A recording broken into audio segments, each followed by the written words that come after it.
2020년 여름 수련회 마지막 주 우리 8월 23일 청소년부 예배를 시작하겠습니다. 이미 여러분도 아시다시피 코로나19의 재확산으로 인해 이렇게 다시 온라인 예배를 드리게 되었습니다.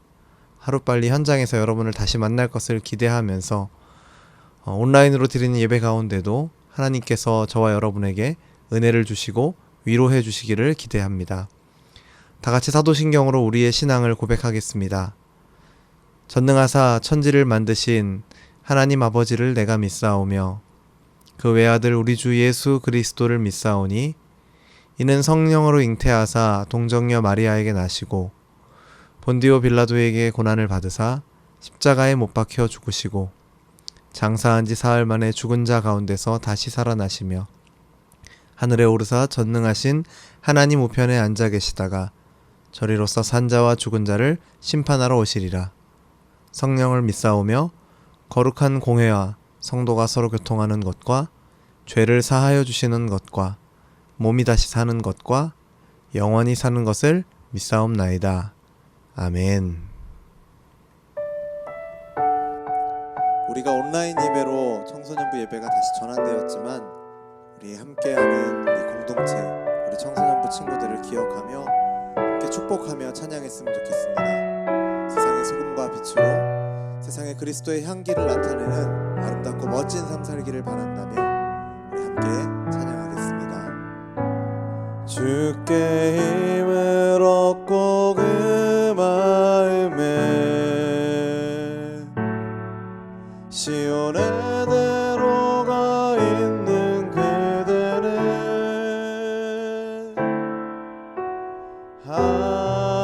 하나님의 축복의 사람이죠. 주님 그대를 너무 기뻐하시죠. 주의 집에 거하기를 사모하고 주를 항상 찬송하는 그대는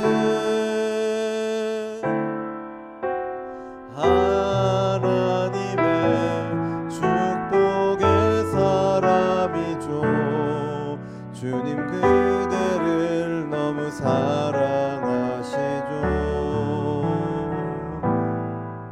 그대 섬김은 아름다운 찬송, 그대 헌신은 향기로운 기도, 그대가 밟는 땅 어디에서라도 주님의 이름 높아질 거예요.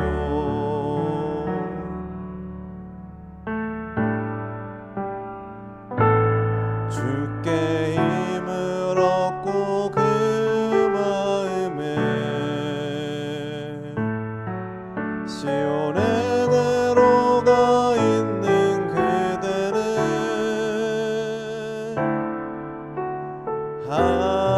하나님의 축복의 사람이죠. 주님 그대를 너무 기뻐하시죠. 주의 집에 거하기를 사모하고 주를 항상 찬송하는 그대는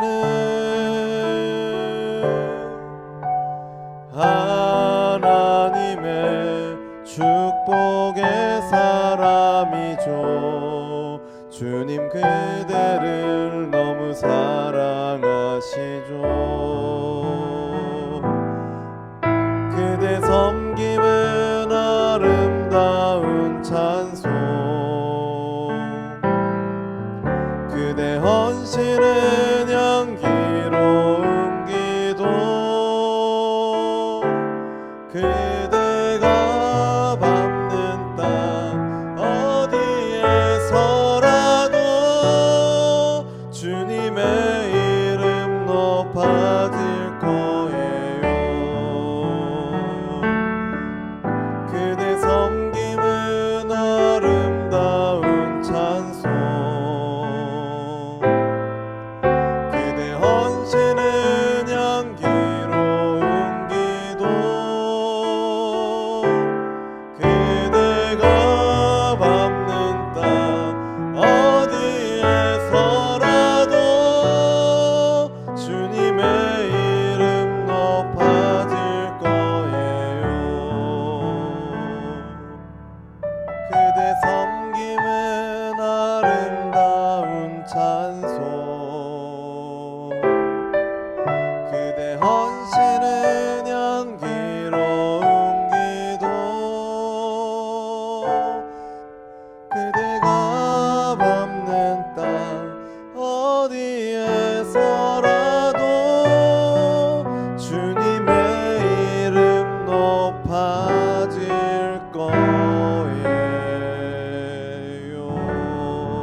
우리의 삶을 통해서 찬양받으실 하나님을 우리가 함께 고백하길 원합니다. 그분을 향한 우리의 마음을 담아 함께 노래합시다. 사랑하는 나의 아버지, 사랑하는 나의 아버지, 이름 높여드립니다.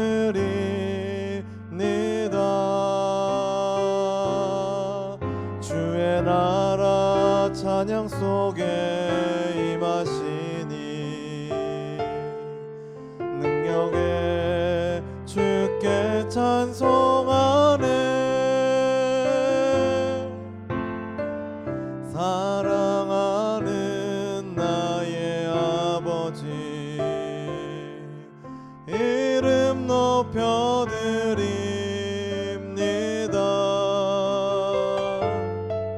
주의 나라 찬양 속에 임하시니 능력에 주께 찬송하네. 전능하신 하나님 자녀, 언제나 동일하신 주, 전능하신 하나님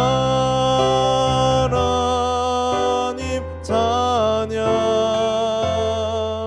영원히 다스리네.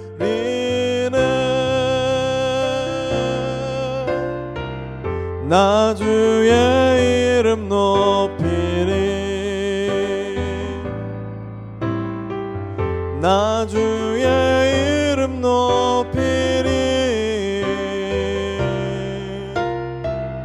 하늘 높이 올린 깃발처럼 주의 이름 높이리. 전능하신 하나님 자녀, 언제나 동일하신 주, 전능하신 하나님 자녀, 영원히 다스리네.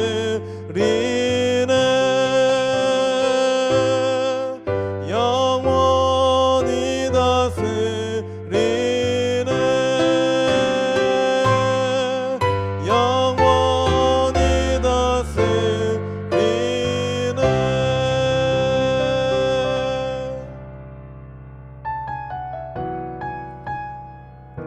우리는 하나님의 은혜가 필요한 자들입니다. 하나님의 도움이 필요한 자들입니다. 우리 지난 시간 배웠던 말씀을 생각하며 함께 고백합시다.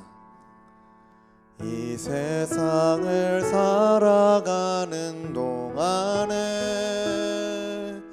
나의 힘을 의지할 수 없으니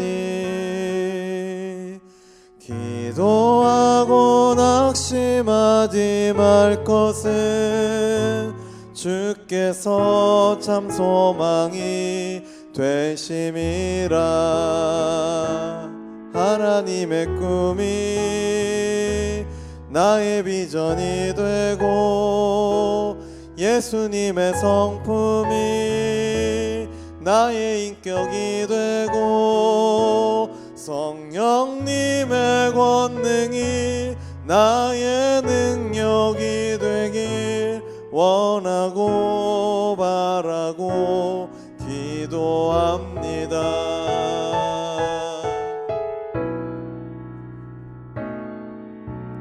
이 세상을 살아가는 동안에 나의 힘을 의지할 수 없으니 기도하고 낙심하지 말 것은 주께서 참 소망이 되심이라. 주의 길을 걸어가는 동안에 세상의 것 의지 알 수 없으니 감사하고 낙심하지 말 것을 주께서 참 기쁨이 되심이라. 하나님의 꿈이 나의 비전이 되고 예수님의 성품이 나의 인격이 되고 성령님의 권능이 나의 능력이 되길 원하고 바라고 기도합니다. 주의 길을 걸어가는 동안에 세상에 거두지할 수 없으니 감사하고 낙심하지 말 것을 주께서 참 기쁨이 되심이라. 하나님의 꿈이 나의 비전이 되고 예수님의 성품이 나의 인격이 되고 성령님의 권능이 나의 능력이 되길 원하고 바라고 기도합니다. 하나님의 꿈이 나의 비전이 되고 예수님의 성품이 나의 인격이 되고 성령님의 권능이 나의 능력이 되길 원하고 바라고 기도합니다. 하나님의 꿈이 나의 비전이 되고 예수님의 성품이 나의 인격이 되고 성령님의 권능이 나의 능력이 되길 원하고 바라고 기도합니다. 원하고 바라고 기도합니다. 원하고 바라고 기도합니다.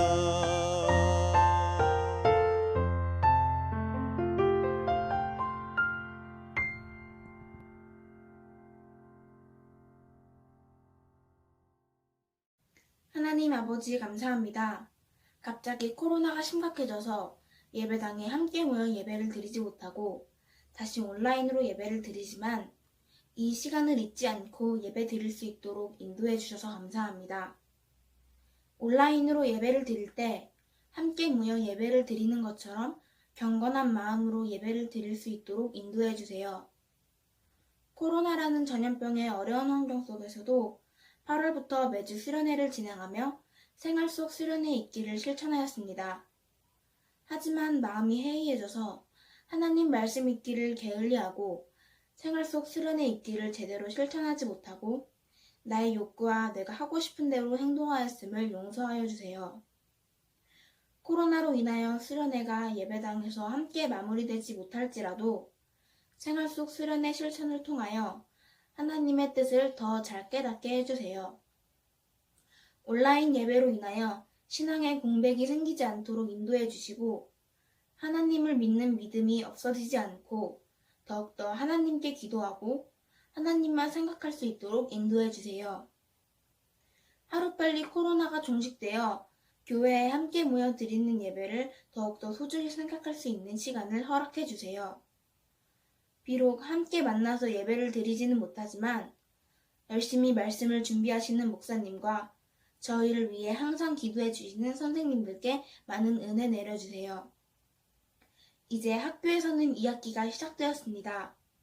코로나로 인하여 모두 힘들지만 다들 잘 이겨내고 청소년부 학생들 학업에 열중하고 모두 아프지 말고 건강하게 그리고 안전하게 지낼 수 있도록 지켜주세요. 예수님의 이름으로 기도드립니다. 아멘.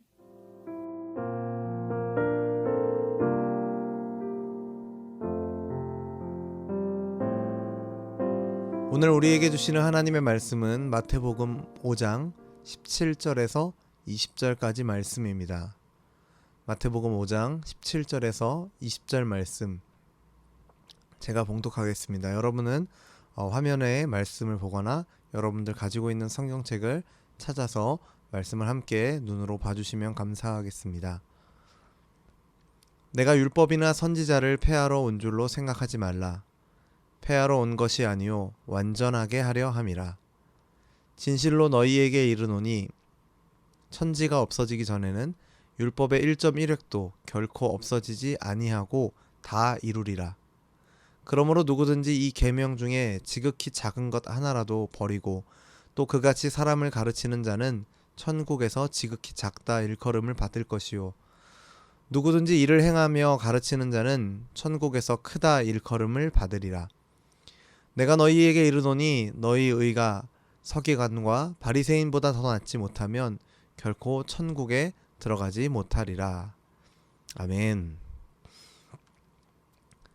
지난 8월 15일 광화문 집회로 인해 코로나19가 급격히 재확산되어 다시 영상으로 예배를 드리게 되었습니다. 비록 예전같이 자유롭지는 않았지만 현장 예배가 재개되어서 너무 행복했었고 여러분을 만나 얼굴을 보고 이름을 불러줄 수 있어서 참 기쁘고 감사했습니다. 그런데 다시 이렇게 여러분을 영상으로 만날 수밖에 없다는 것이 말씀을 전하는 목사님의 마음을 너무 아프게 만들었습니다. 그리고 오늘 설교를 준비하면서 여러 번 과연 어떻게 내가 설교를 시작해야 할까 한 주 내내 이 설교를 생각하고 준비하는 목사님의 마음이 너무나도 복잡하고 무거웠습니다. 많은 고민 끝에 목사님은 오늘 여러분들에게 설교하기 전에 먼저 사과한다고 미안하다고 메시지를 먼저 전해야겠다라는 생각이 들었습니다. 지난주에 여러분들에게 교회만이 우리들만이 세상의 소금이다, 빛이다. 하나님이 그 귀한 사명을 우리들에게 바로 교회에게 주셨다라고 전했는데 목사님이 직접 잘못을 저지른 것은 아니지만 여러분들에게 신앙의 본을 보여야 하는 우리 어른들이 저지른 잘못이 교회를 얼마나 아프게 만들고 세상 속에서 교회를 소금과 빛이 아니라 조롱과 적대와 혐오의 대상으로 만들어버린 이 일로 인해 그리고 그 일에 여러분들이 앞으로 겪게 될 많은 어려움으로 인해 미안하고 또 미안한 마음을 갖습니다. 진심으로 여러분들에게 사과하고 싶습니다. 물론 한국의 모든 국민들을 향해서 교회가 사과해야 할 일이면서도 특별히 목사님은 이 사건 때문에 여러분에게 미안한 마음이 있고 사과하고 싶었습니다. 왜냐하면 여러분에게 말씀을 가르치는 목사이기 때문입니다. 청소년부 여러분, 이 일을 통해서 우리가 반드시 기억해야 할 것이 있습니다. 이 모든 일은 교회의 영적인 무지함, 영적인 어두움에서 왔다라는 것입니다. 세상으로부터 교회가 받는 모든 극심한 부정적인 반응들을 목사님은 교회에 대한 하나님의 심판이라 생각합니다. 성경을 보면 이스라엘이 영적 무지와 어두움에 빠졌을 때 하나님은 세상에 손을 드셔서 이스라엘을 치시고 심판하셨습니다. 오늘날도 마찬가지로 보입니다. 자신이 하나님과 친하다며 하나님 까불면 나한테 죽는다.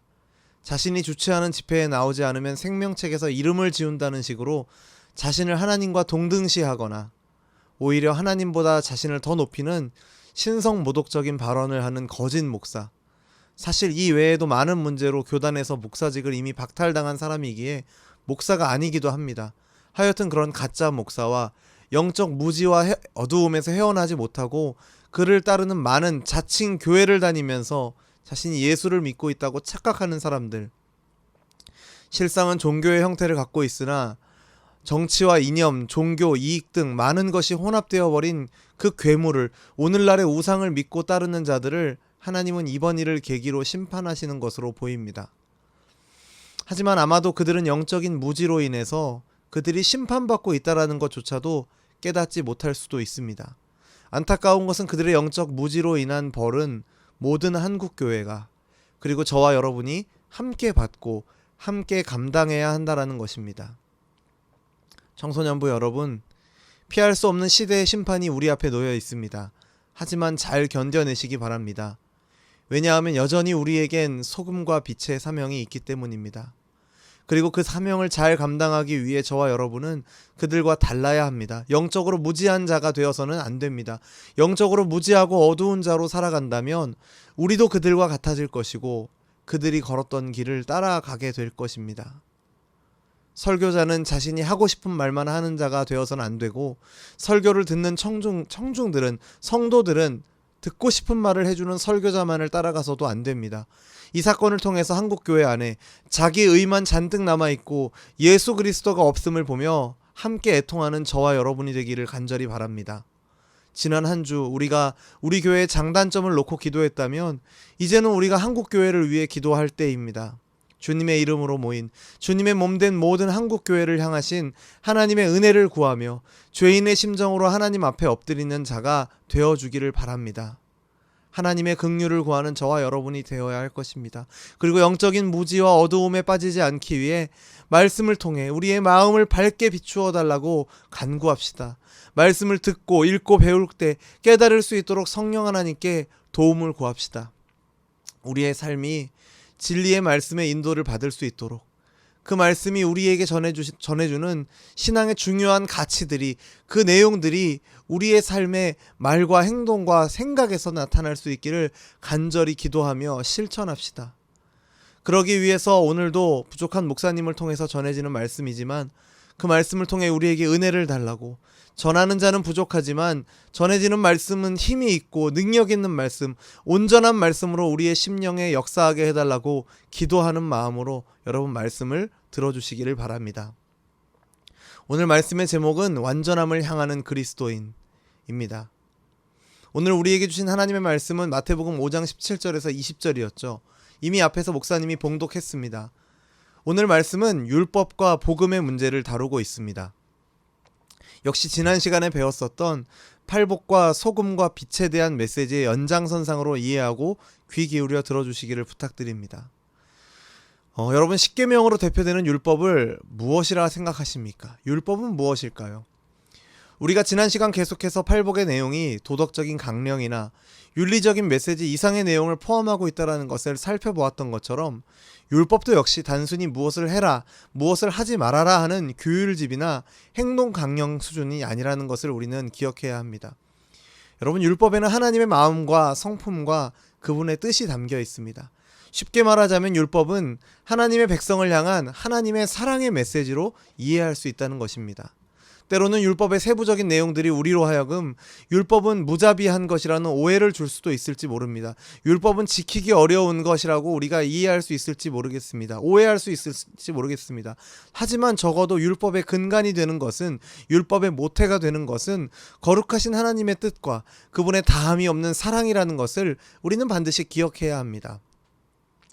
이와 같이 율법이 사랑의 메시지인 것을 우리가 전제한다면 그 율법이 가리키는 것은 단순한 행동 강령이 아니라 하나님 나라의 백성, 그 나라를 향하여 삶을 살아가는 사람들, 그들을 향하신 하나님의 뜻, 그리고 궁극적으로 그것을 이루기 위해서 구체적으로 이 땅에 나타나신 예수 그리스도의 십자가, 그 십자가 사랑, 이 모든 것을 가리키고 있다라고, 율법이 이 모든 것을 가리키고 있다고 우리는 생각할 수 있습니다. 간단히 말하자면 율법의 내용은 하나님의 뜻이고, 율법에 나오는 복잡해 보이는 제사법들은 예수 그리스도를 가리키는 것이죠. 이런 율법의 연장선상에 바로 저와 여러분이 속해 있는 교회, 예수 그리스도를 믿음으로 고백하는 그 교회가 세워져 있는 것이죠. 우리는 율법과 오늘날의 복음이 분리되는 것, 관계없는 것으로 오해하기 쉬운데 여러분, 그렇지 않습니다. 율법은 우리에게 그리스도를, 하나님을 알려줍니다. 그렇기 때문에 우리가 구약 따로, 신약 따로, 또 율법 따로, 복음 따로 이렇게 배우거나 어느 한쪽만 배우는 것이 아니라, 받아들이는 것이 아니라 그 둘이 연결된다라는 것, 그 둘이 연속선상에 있다라는 것, 이전에 주어졌던 것이 하나님의 뜻을 이 땅에 온전히 이루기 위해서 오신 그리스도로 말미암아 새롭게 되고 더 완전하게 되고 그 의미가 살아나게 되었다라는 이런 연결되는 연속적인 의미를 우리는 반드시 기억해야 합니다. 다시 한번 말씀드립니다. 율법과 복음은 절대 따로따로라고 여겨서는 안 됩니다. 율법이 하나님의 뜻과 예수 그리스도를 가리키고 있으며 복음은 하나님의 뜻이 예수님을 통해 이루어지고 있음을 우리에게 알려줍니다. 그런데 문제는 이것을 오해한다라는 것입니다. 예수님 당시의 유대인과 바리새인들도 이러한 오해를 했습니다.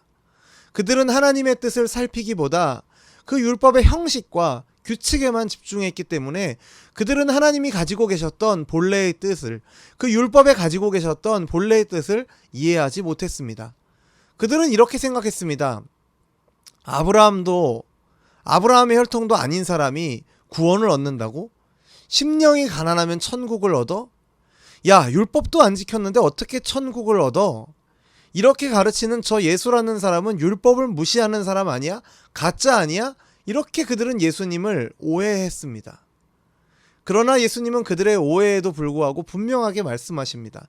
율법에는 하나님의 뜻과 사랑이 담겨 있는 것이라고. 그리고 그 율법은 하나님이 보내실 구원자의 사역이 무엇인지에 대해 가리키고 있는 것이라고 말씀하셨습니다. 그리고 예수님이 무엇이라 말씀하셨습니까? 나는 이 모든 것을 지키고 준수하였고 율법대로 이것을 이루는 자다라고 분명하게 선언하셨죠.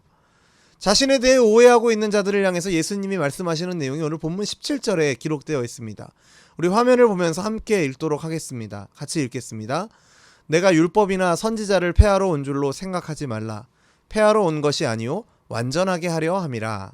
아멘. 여러분도 율법에 대해 오해하지 말고 바른 내용을 잘 기억해 주시기를 바랍니다.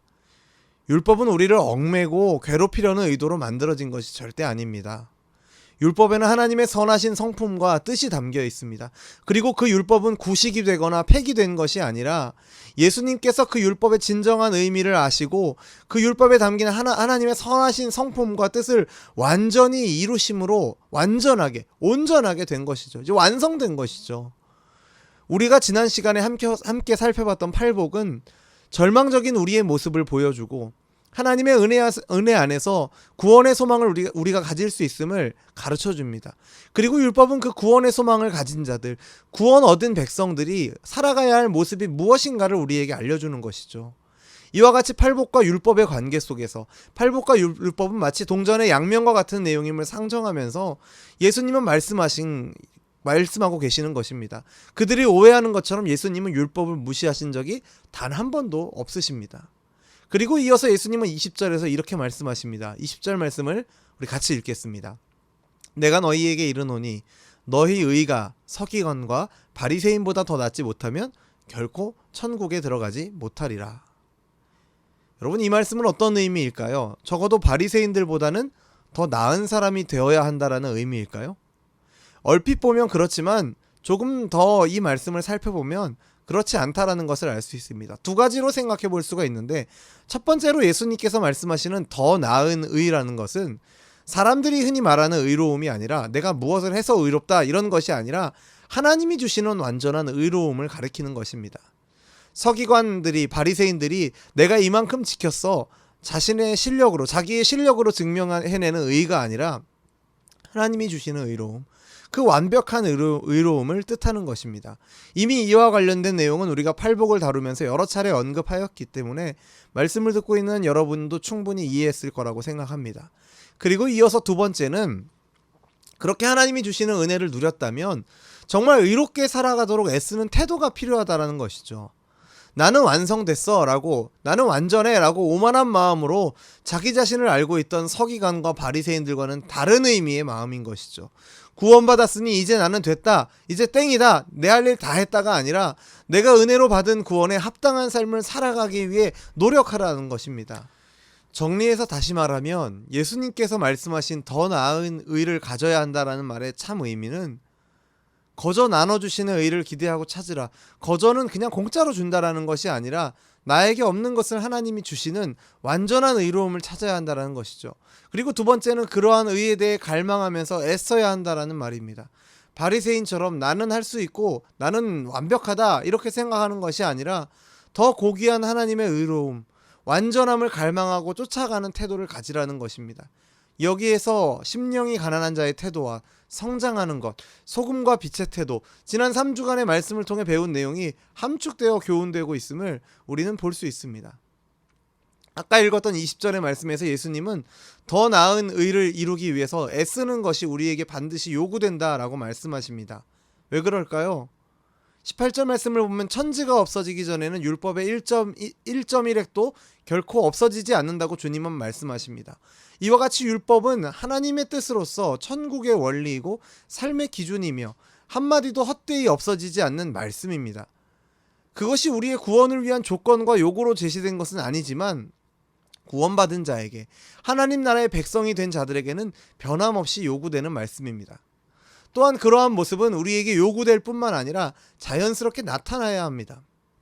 우리 안에 없는 정결한 마음, 새로운 심령을 하나님으로부터 창조받은 성도는 그 변화된 마음으로 살아가면 자연스럽게 삶의 모든 영역에서 하나님의 뜻을 기뻐하는 의로운 자들로 살아가게 됩니다. 삶의 열매가 자연스럽게 맺히기에 마련입니다.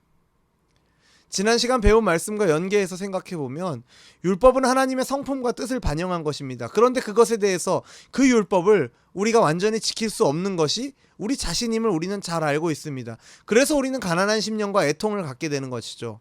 그때 어떻게 됩니까? 하나님의 긍휼을 의지하게 되고 하나님이 예수 그리스도를 통해 주시는 은혜와 의를 받게 됩니다. 은혜로 인해 새로운 심령으로서 감사함으로 더욱 순종하고자 하는 것이 바로 율법과 복음, 그 예수 그리스도 이 안의 관계입니다. 그 안에서 살아가는 성도, 바로 저와 여러분의 모습인 것이죠. 하나님 나라의 백성은 죄에서 벗어난 새로운 존재입니다. 그리고 새로운 존재로서 구별된 행동을 하는 것은 당연합니다. 우리가 구별된 행동을 했기 때문에 새로운 존재가 된 것이 아닙니다. 하나님의 은혜로 우리는 새로운 존재가 되었습니다. 그러면 이제 우리에게 요구되는 것은, 우리가 해야 하는 것은 구별된 행동을 하는 것이죠. 이전과는 다른 삶을 살게 되는 것입니다. 그러한 그리스도인에게 율법은 이거 해라, 저거 하지 마라 이렇게 강요하는 엄격한 규칙이 아니라 기쁨과 감사가 넘치는 삶의 모습이 어떤 것인가를 안내하는 역할을 하고 있다는 것을 기억하시기 바랍니다. 그리고 우리가 오해해서 안 될 중요한 것 한 가지, 율법으로 구원을 받는 것이 아니라는 사실입니다. 예수님을 믿음으로 구원을 우리는 받습니다. 이런 오해하는 친구는 아마 없을 거라고 믿습니다. 그런데 오늘 본문은 계속해서 율법을 강조하는 것처럼 들리는데, 이 강조는 구원의 수단으로서의 율법으로 강조하는 것이 아니라 구원을 얻은 백성이 그 율법의 의미를 되새기고 따라가는 것은 당연하다라는 말을 지금 오늘 목사님은 이 말씀을 통해서 하고 있는 것입니다. 이런 맥락에서 우리는 율법의 참뜻을 조금 더 생각해 볼 필요가 있습니다. 유대인들은 율법을 겉으로만 지키면 된다고, 겉으로 드러나는 행동으로 티가 안 나면 된다라고 생각했습니다. 21절부터 이어지는 말씀들을 보면은 구체적인 예가 등장합니다. 살인, 간음, 이혼, 맹세 등등 이런 구체적인 이야기들이 나오는데요. 예를 들면 21절에서 다뤄지는 살인하지 말라라는 계명에 대해서 살펴보면, 유대인들은 내가 누굴 죽인 일은 없지, 그러면 되는 거 아니야, 이렇게 생각했습니다. 하지만 사실 그 계명의 참뜻은 그 정도가 아니라 상대방에게 힘을 주고 돕고 상대방을 높여주는 모든 행동을 하지 못하면 살인하는 것이다. 심지어 에이 바보야 이렇게 상대방을 낮추는 말을 하는 것도 살인이라고 성경은 말하고 있습니다. 그 행동의 본질, 외면이 아니라 그 행동의 본질부터, 그 행동을 한 사람의 마음부터 보시는 것이 바로 하나님의 기준이었다라는 것이죠. 또 간음하지 말라라는 계명에 대해서 당시 사람들은 나 부인 2명 아니야 이렇게 해명하듯 말했습니다. 요즘 우리식으로 말하면 어떻게 생각할 수 있을까요? 나 야동 안 봤어, 나 바람 안 폈어, 이와 같이 특정 행동으로 그 율법을 지켰다 안 지켰다라는 것을 판단하고 생각했다라는 것이죠. 물론 이런 행동도 중요합니다. 그런데 상대방을 존중해서 볼 수 있는 마음을 가지고 있느냐, 내 욕구대로 다 하지 않고 하나님의 방식대로 생각하며 절제할 수 있느냐, 이 모든 것까지도 포함한 것이 예수님이 말씀하시는 간음에 대한 가르침과 관련된 것임을 우리는 생각해 봐야 됩니다. 맹세하는 것에 대해서도 마찬가지죠. 당시 사람들은 하나님의 이름을 망령되이 부르면 안 되니까 나 하나님한테 맹세한 거 아니고 하늘에 대고 맹세했다, 이런 식으로 교묘하게 말을 만들어서 나 구름에 대고 맹세했다, 그러니까 하나님 이름 대고 맹세한 거 아니니까 나 어길 수 있다, 이런 식으로 교묘하게 조작하고 사실 거짓말을 했죠. 그런데 성도는, 신자는 신뢰감과 책임감을 가지고 말하고 행동하는 태도를 가져야 합니다. 오늘날도 그것이 문제 아니겠습니까? 예수님께서는 분명히 참뜻을 이야기하고 계신 것이죠. 너희들의 삶, 성도들의 삶이란 신뢰와 책임감을 갖고 말하고 행동하는 것이지 빠져나갈 구멍을 교묘하게 만들어 놓고 사는 것이 아니다라는 것이죠. 또 눈에는 눈으로라는 율법에 대해서는 정당하게 당한 만큼 복수해도 된다라는 복수의 정당성에 대해서 초점을 맞추고 있는 것이 아닙니다. 이 말씀은 손해본 것만큼만 정당하게 받을 줄 알아야지 분노에 사로잡혀서 과하게 복수하지 말라는 것이죠. 예를 들어서 제가 눈을 다쳤다라고 생각해 봅시다. 그러면 내 눈을 다치게 한 사람을 그냥 눈을 다치게 하는 것으로 갚아주지 않는다라는 것이죠. 감정대로 내버려 두면 눈 이상의 것을 거의 상대방을 반쯤 죽여놓으려고 하는 것, 더 세게 때리려고 하는 것이 사실 우리의 솔직한 마음입니다. 손해받은 것 이상만큼 복수하려는 것이 우리의 죄된 마음이라는 것이죠. 그런데 이 눈에는 눈으로라는 이 말씀을 가르치는 이 말씀은 손해가 있었다면 그 손해받은 것만큼만 배상하게 하고 그 이상의 악한 마음이 커지지 않게 하라는 것이죠. 분노에 사로잡혀 복수하지 못하게 하고 정당한 재판을 통해서만 판결을 해야지 너희들의 악한 마음으로 움직여서는 안 된다라는 것을 강조하는 것입니다. 지금 예를 들었던 이런 율법들의 모든 참뜻은 어떻게 해서든지 사랑을 베풀고 하나님의 공동체에서 서로 연합되어 나아가는 것을 말하고 있는 것입니다. 그래서 그런 세세한 내용의 뒷부분을 보면 본문 39절부터 보면은 상대방에게 큰 호의를 가지고 행동해야 한다라는 내용도 이어집니다.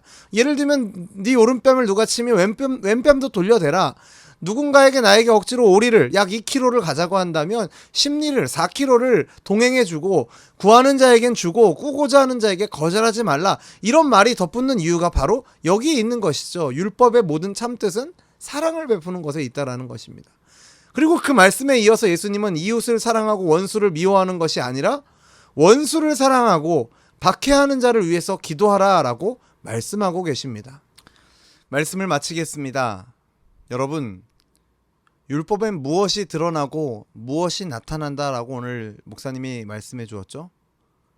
결코 율법은 억지, 강제, 속박하는 것이 아니라 그 안에는 하나님의 속성, 하나님의 성품.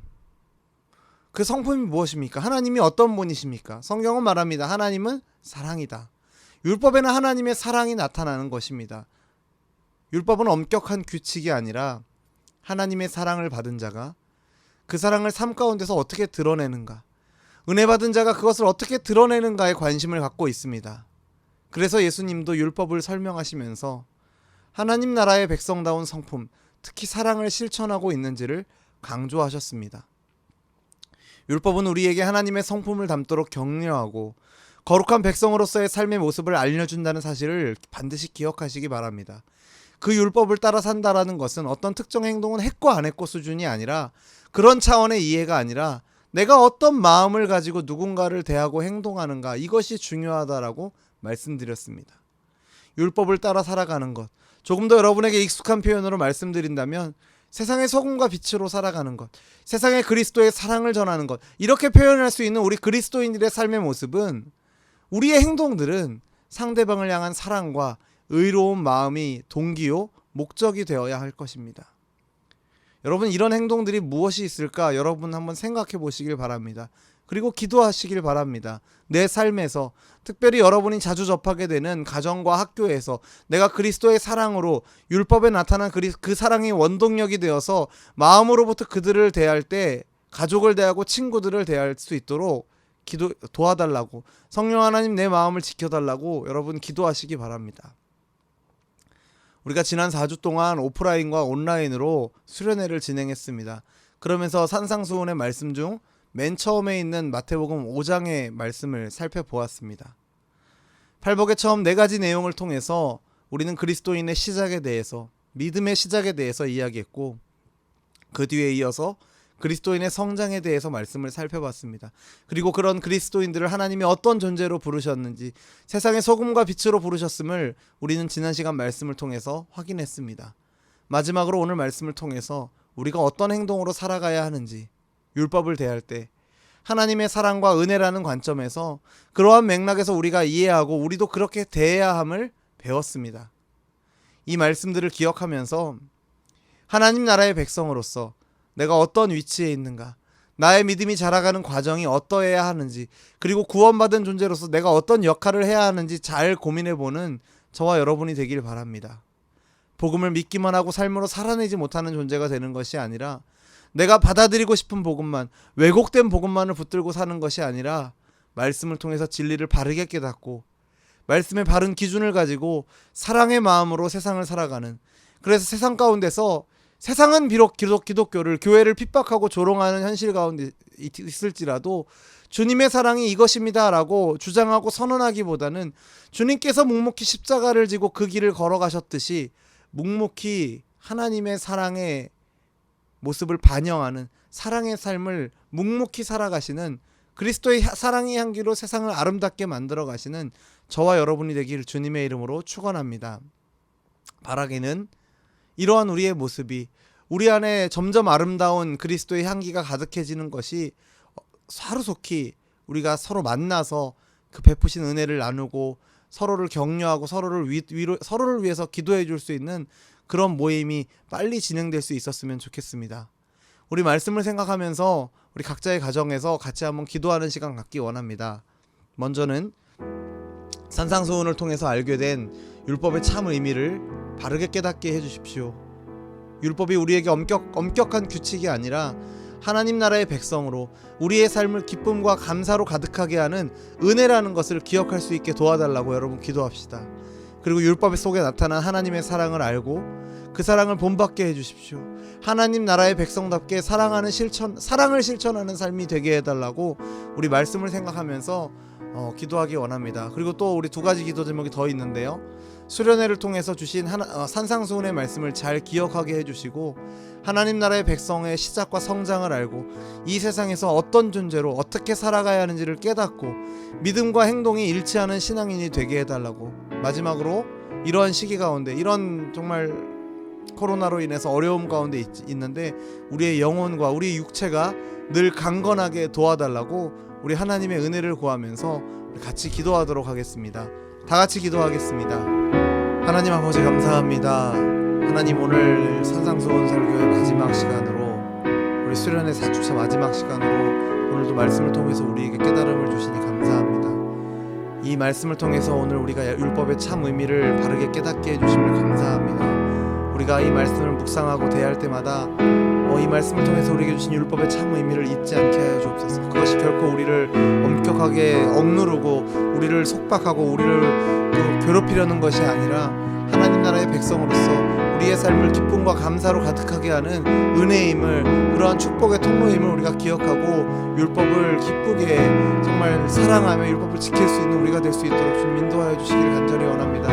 이것이 우리의 구원을 위해서가 아니라 우리가 마땅히 구원받은 자, 하나님의 은혜를 경험한 자임을 우리가 알기에 우리가 그 받으신 그 주신 은혜, 우리가 받은 은혜에 합당한 삶을 살아갈 수 있도록 우리를 도와주시기를 간절히 원합니다. 율법 속에 나타난 하나님의 사랑을 더 알게 하여 주시고 그 사랑을 더욱 본받는 우리가 되게 하여 주십시오.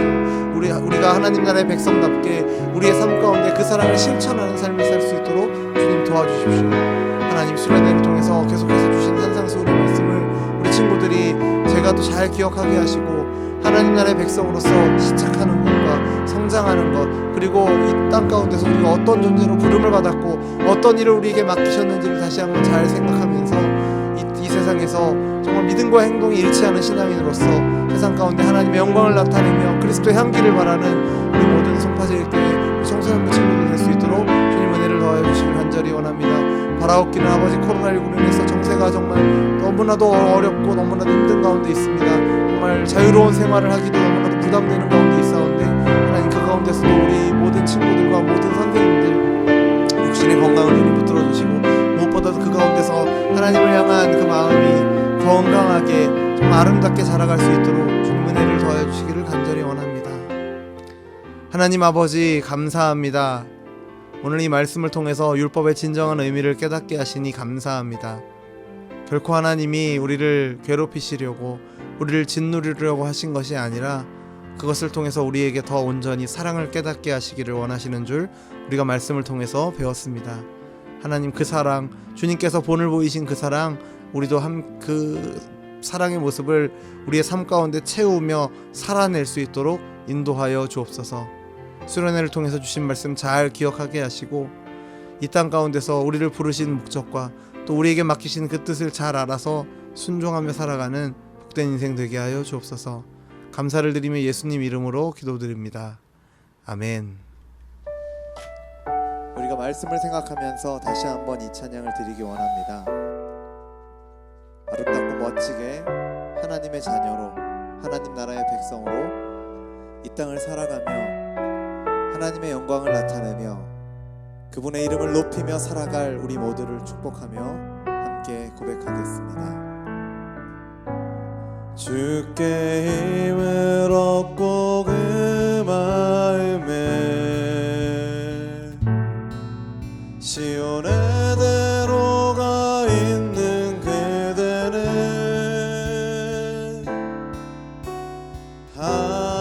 하나님의 축복의 사람이죠. 주님 그대를 너무 기뻐하시죠. 주의 집에 거하기를 사모하고 주를 항상 찬송하는 그대는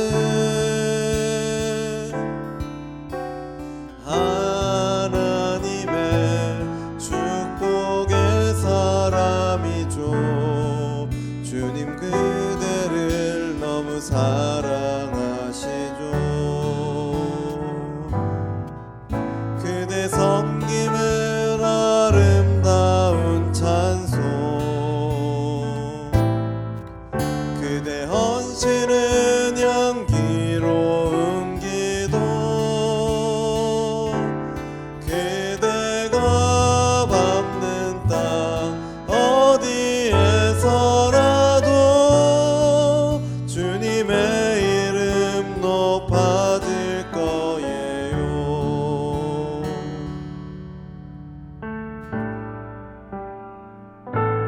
주께 힘을 얻고 그 마음에 시온에 들어가 있는 그대는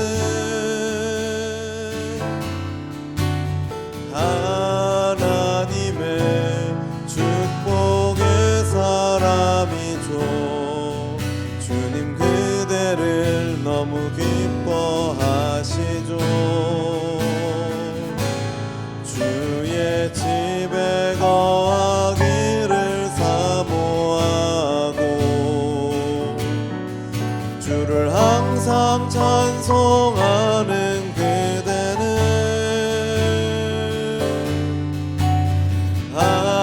하나님의 축복의 사람이죠. 주님 그대를 너무 사랑하시죠. 그대 섬김은 아름다운 찬송, 그대 헌신은 향기로운 기도, 그대가 밟는 땅 어디에서라도 주님의 이름 높아질 거예요. 그대 섬김은 아름다운 찬송, 그대 헌신은 향기로운 기도, 그대가 밟는 땅 어디에서라도 주님의 이름 높아질 거예요. 그대 섬김은 아름다운 찬송, 그대 헌신은 향기로운 기도, 그대가 밟는 위해서라도 주님의 이름 높아질 거예요.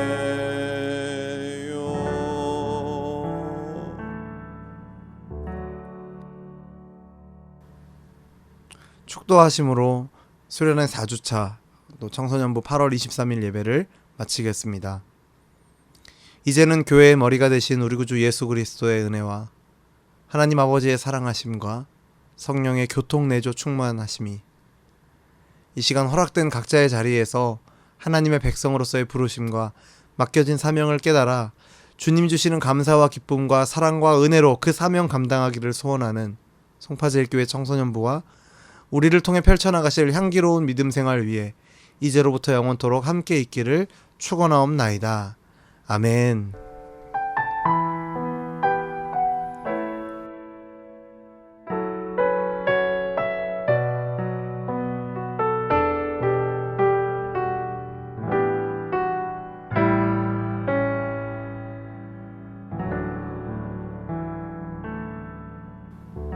예배를 마쳤습니다.